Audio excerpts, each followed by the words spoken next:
nsigaye numva n'ukuri mfite akantu ko kuririmba muri njyewe, nyine meze nkaho nshobora kuba iyo mpano nyifite ariko kamatera story gatoya.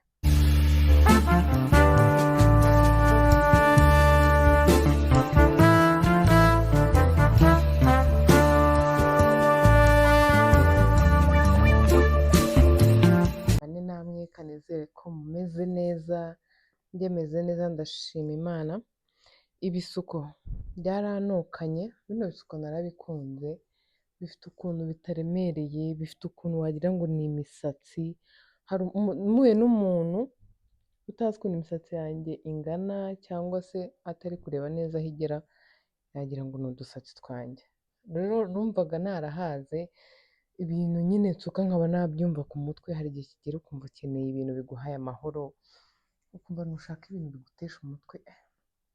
Kugeza ubwo njyewe nanjye kujya muri ibyo bihe mba numva nshaka kogosha, ariko natekereza kogosha se ndabimaramo igihe kingana gute, ejo bundi nzaba nabihaze. Nkumva rero icyiza ni uko nakihangana ahubwo nkashaka ibisuko bitanjena muri icyo gihe. Hari n'igihe mba numva ibintu binjennye ntacyo bintwaye. Niba hari umuntu umeze nkanjye hano muri comment ambwira. So rero uyu munsi tugiye gukora video, ni ubwa mbere ngiye gukora iyi video, ariko ni n'ubwa mbere ngiye kugerageza kino kintu kuva nabaho, kuva navuka. Ni ubwa mbere mu buzima bwanjye ngiye kugerageza kwiga gufunga igitambaro.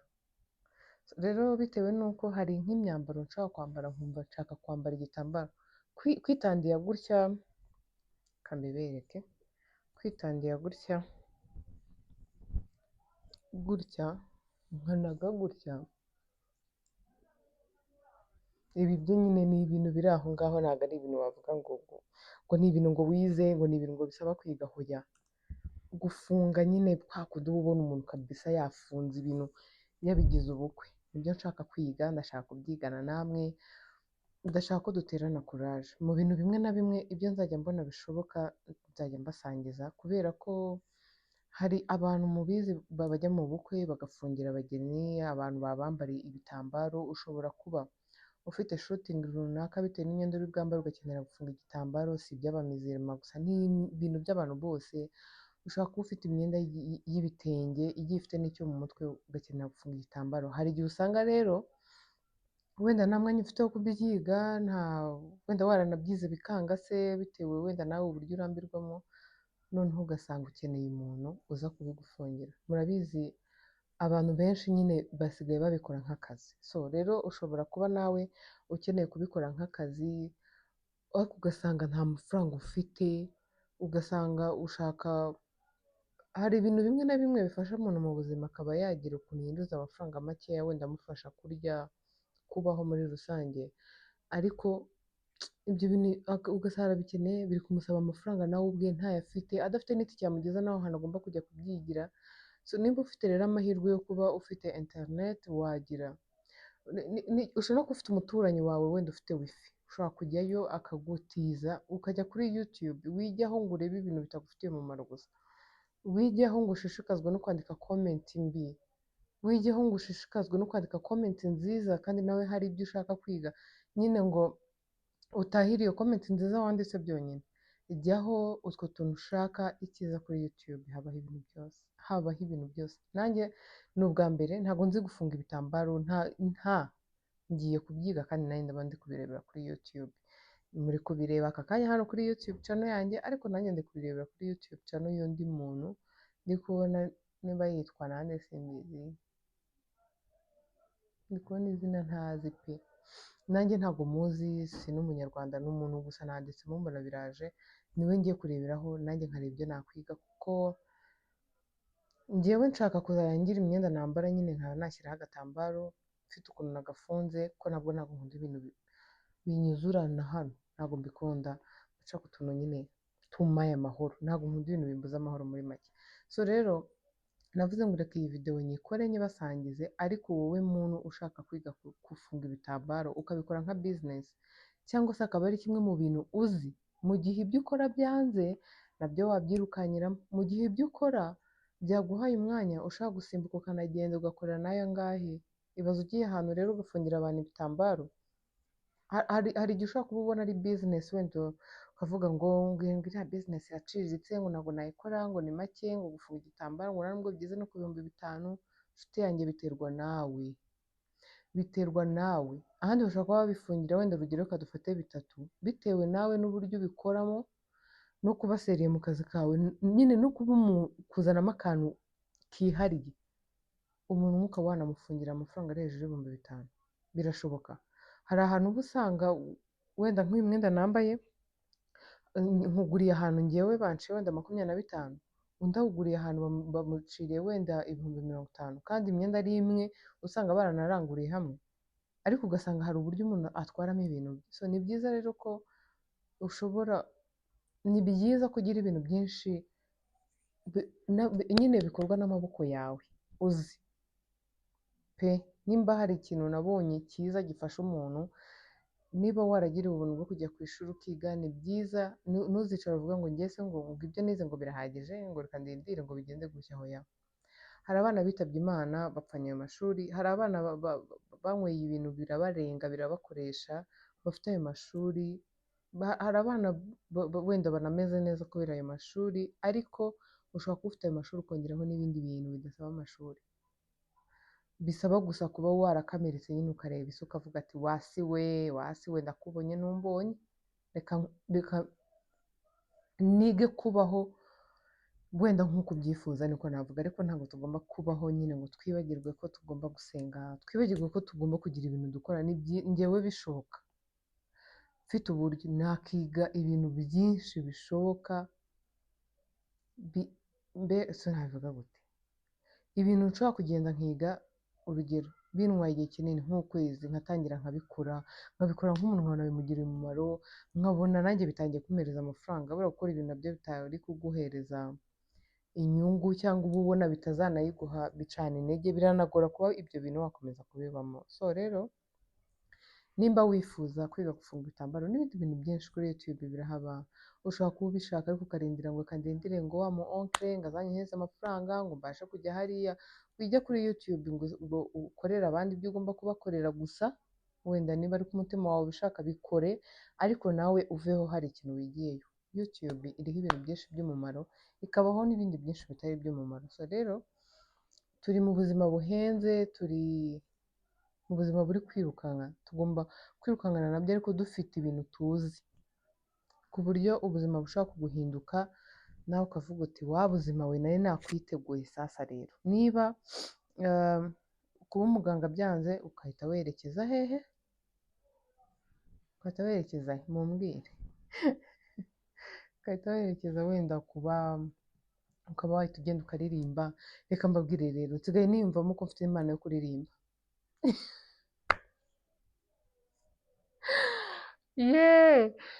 Niba ari uko se n'ibikiba biri kumfata we, nsigaye numva n'ukuri mfite akantu ko kuririmba muri njyewe, nyine meze nkaho nshobora kuba iyo mpano nyifite. Ako kamatera story gatoya, kera hari umuntu waririmbaga, njyewe izina yakoreshaga mu buhanzi ntabwo niryibuka, ariko yitwaga Fabrice izina rye risanzwe. So yari umushuti wanjye, ntabwo ndi kwibuka ukuntu twahuye, ariko yari umushuti wanjye, yararirimbaga ariko ntabwo yigeze amenyekana. So noneho nyuma aza kumuza, ndamwita umuproducer, aramubwira ati reka dufashe uyu mwana kuririmba. Rero hari hagezeho indirimbo yitwa Urwandiko, irimo Pasi, irimo abahanzi benshi cyane ba Riderman na wa wundi yitwa Ndemana, yari umukobwa wari ufite ikijwi nakundaga yitwaga Ndemana, ndamwibagiwe, ariko iyo ndirimbo niyo yarigezweho. Na Austin arimo, Uncle Austin, harimo abantu benshi cyane. Iyo ndirimbo nimba ari iya Zizo Alpacino. Noneho ubwo tukajya dupanga, tuza guhura Kimisagara, barambwira ni iyihe ndirimbo ukunda uyisubiremo twumve. Nakundaga iyo ndirimbo, nyisubiramo, bakajya bandikodinga na telefone. Noneho inyuma aza kumbwira ati rero hari umuhungu w'umushuti wanjye ndi buze kubyumvisha, tuzajye muri studio tujye kuririmba. Reka rero tuzapanga, nimba ari umuzimu usimuzi ari uwa hehe, turapanga ku munsi wo kugenda nyine kujya muri studio tukaririmba. Ariko turapanga kujya ku munsi wo kuririmba, imvura iragwa mbura ukuntu mva iwacu i Nyamirambo ngo tugende tujye kuririmba. Urumva none icyo gihe byari binakaze nta n'ayitike nabaga mfite. Biba birapfuye noneho hagenda hazamo n'ibindi bintu byo kuba umuntu aba muri famiye, ejo nimba baguhaye uruhushya uyu munsi ntabwo baguha, ikindi ntabwo byari byoroshye ko imiryango nyine yakumva ko ugiye muri izo nzira, gukina filime ngo twarabyihanganiye none se hagiye kuzamo no kuririmba. Gusa kuririmba nta muntu n'umwe w'iwacu wigeze abimenya ko ibyo bintu mbirimo, kubera ko urumva byose nababwiraga ko ari filime, ko byageze aho filime noneho bakajya babyumva bakandika nyine nkagenda kuko babonaga nta kundi byagenda, ariko mbizi neza ko ngiye kugenda nkaririmba. Biza rero kuba iyo uwo mu producer baduhuje, nanze kuvuga izina rye wenda ndashaka kumubangamira kuko ntago akibirimo cyane. So noneho ubwo nyuma twari duhura mu muhanda rero akajya ambwira ati ese ko utaza kuririmba, nkambwira ubu nanamenye n'indirimbo y'ikigande ya Shiba ariko akambwira ati nta kibazo wowe uzaza uririmba indirimbo y'undi muntu twumve, noneho ibyo utazi tuzanagufasha. Simbura ibintu nkumva ubundi mfite isoni, naba ndi njyenyine nkaririmba, nako nk'uko bize kundikodinga na telefone, nari nagiye ahantu Kimisagara iwabo w'uwo muntu, hari na mama we, hari abafamiliye biwe, bambwira ngo ndirimbe nkumva mfite isoni, akambwira se uzaba umuhanzi ufite izo soni? Impano yo kuririmba yanjye banyipfukiranye gutyo, ariko mba numva mfite ikintu cyo kuririmba muri njye, mba numva mbishoboye.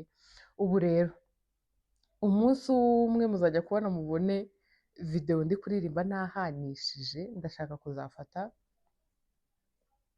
gutya nk'ikamera, ubundi nkambara wenda ekuteri cyangwa se nkareba ukuntu mbigenza, ubundi nkabaririmbira nk'indirimbo imwe, ubundi mukambwira ati uzajya gukora indirimbo cyangwa se ati sigaho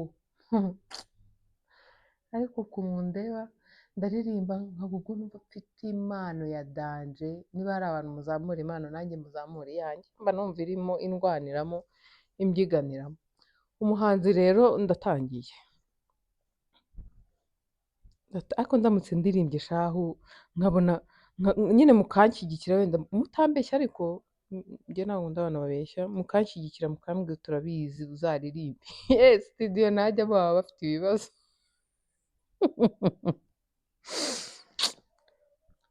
rero ni byiza ko mu gihe ujya kwambara igitambaro ukora shinyo yo hasi. Nanjye mbere najyaga nkora shinyo yo hejuru, ariko mfite umushuti wanjye niwe wamfashije kumenya ko iyo ukoze shinyo yo hejuru biba bimeze nabi, ari ibintu bitari byiza pe. So nyikoreye hasi rero, twagiye ubu tugiye gutangira n'akazi hano, ariko shahu niba hari ibintu nabonye bigize binagoye muno gutega igitambaro, so sindi kwireba nyine ubwo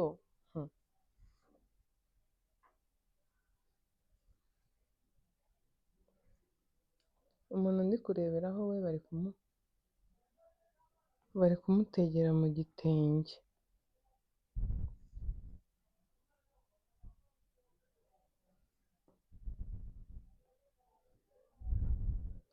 Nta miruwari ngira, byibura kamwe kaba kari aho ngaho gatoya ngo nirebe icyo nzi cyo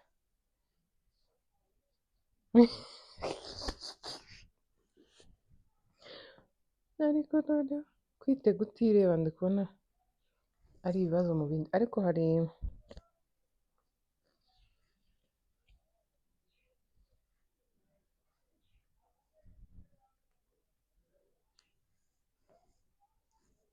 kambanze ndebe ko nabona miruwari ndayibuze.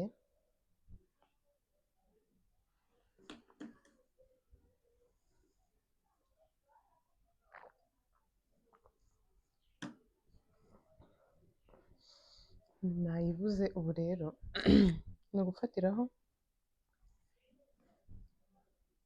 nkiga nkaza kwireba nk'ukuntu muri buze kundeba. Biriya bintu nari nkoze rero mbonye hari ukuntu umuntu abikora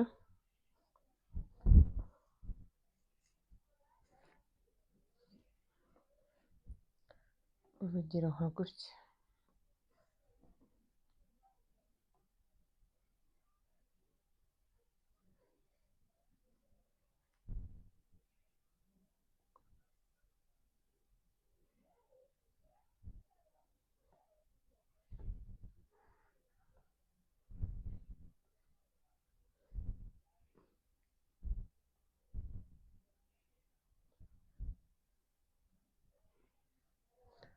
Nk'uko ariko ibi ngibi ni ibintu biri aho ngaho byoroheje, njya mbona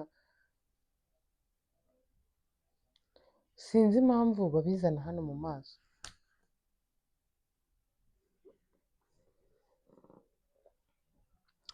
Nimba hari ibintu kandi simbabeshye, abantu bazi gufunga ibitambaro, ye baba we, ntago gufunga igitambaro bimutwara n'iminota irenze 5.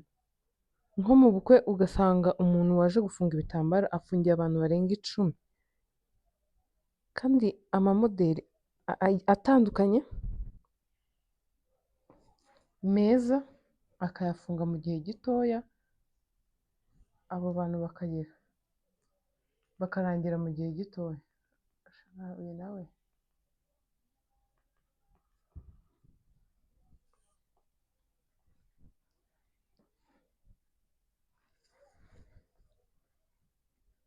noneho reka mbabwire, njyewe nambaye igitambaro nkafunga amatwi, umwana w'umunyarwanda umutwe urandya nkumva ndashyushye. Niyo nagiye mu bukwe ntabwo nkunda uko banyambika igitambaro kare, mba nshaka nyambare nyuma wenda hasigaye nk'umugeni kugira bakimwambike, ku buryo ntari bumare umwanya nyambaye biriya bitambaro, kubera ukuntu babizirika cyane hano inyuma, umuntu aragenda akababara, ukarwara umutwe ku buryo utangira kumva ufite iseseme. Njyewe hari ibintu bitagenda neza ndwara iseseme.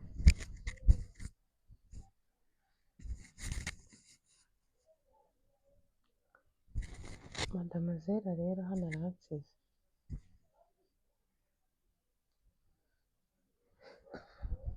Ndi kubona dizayini iri hano.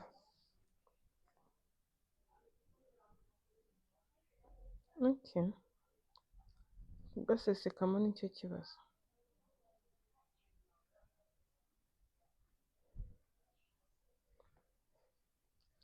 Aka niko kantu nize inshuro imwe. Nuko umukobwa ameze. Nk'abantu mwe ndumva afite amatsiko yo kwireba. Nabuze miruwari. Nabuze ahantu nakirebera.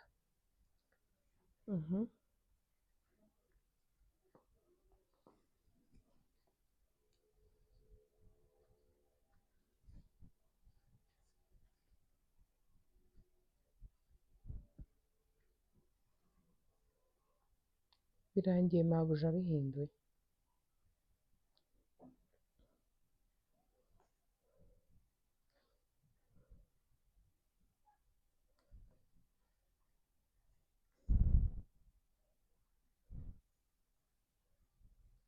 Ubwo bivuga ko ushobora kubifunga kuri nari mbifunze bwa mbere, cyangwa ukabifunga nk'uku. Nze mbereke inyuma ukabifunga gutya, kukizengurutsaho gusa. Ariko shaho nyine umuntu ndi kureba we biri ku murongo neza cyane, ariko umumoderi wo guhengeka hano kumva ameze, kandeke kubivuga. Iyo twagiye n'indi moderi, ko numva ari akazi mu kandi nkeneye umuntu uzaza akihangana nkamwigiraho gufunga igitambaro, niba azakigira nko kuri kami simbizi. Nimba hari ibintu nabonye binaniza umuntu akahagira nk'aho hari ibintu bya danje yakoze, ni ikintu cyitwa kwipima imyenda. Ngewe iyo ngiye kugura imyenda mba numva nashaka kwipima, mba numva nabitwara ubwo nazabyambara bikaba bitoya nkazabigarura. Uransize.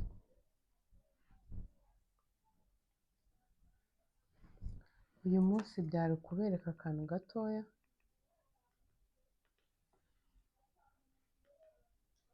umunsi nabonye umuntu nzafungiraho igitambaro, bizaba ari ibindi bindi. Reka dukore kano ka nyuma, hano gutya niho mbona n'uwo mukobwa ndi kureba yagejeje, uri kubona baby hair ziri kugaragara, ariko ubundi akenshi nabonye hari abantu babanzamo akandi gatambaro mo imbere, cyangwa ka kaboro k'umukara umuntu yambara ugasanga yazanye ibaraha, ka kantu sha ndakanga. Mumbare mumbwire, mumfashe, mbereke impano yanjye, mumbe hafi mu bitekerezo, ndebe ko nabumvisha impano yanjye yo kuririmba.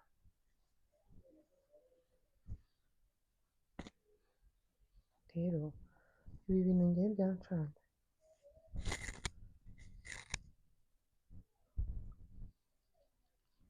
Ubu ngubu hari abantu bavuga ngo wenda ngo kubera ko uri umusilamu, ngo numvaga ko ngo uba ubizi,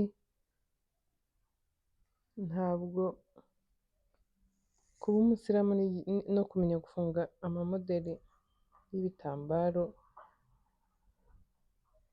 bijya hamwe. Ntabwo nyine bisaba ngo kugira ngo ube umusilamu wa nyawe ari uko uba uzi gufunga ibitambaro, gusa kubera kubyambara cyane ku bamizirima uba usanga babizi.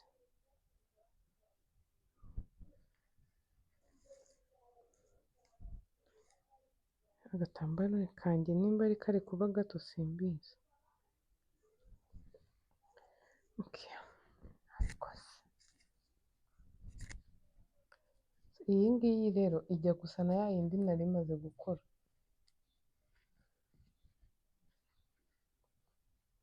Kuko nayo nabonye aho bitandukaniye ni uko hamwe bahengekera ku ruhande, ahandi hano baby hair zikaba zigaragara. Abantu mukoresha baby hair isabune ndabasuhuje. Nuko inyuma bimeze. So rero ibitambaro biranshyuhije, ibitambaro ndabirambiwe, ibitambaro binzamuriye isukari. Tuzongera kwigana ibitambaro ari uko mfite umuntu hano ndi kumufungira, mufungurira, mugirira nte.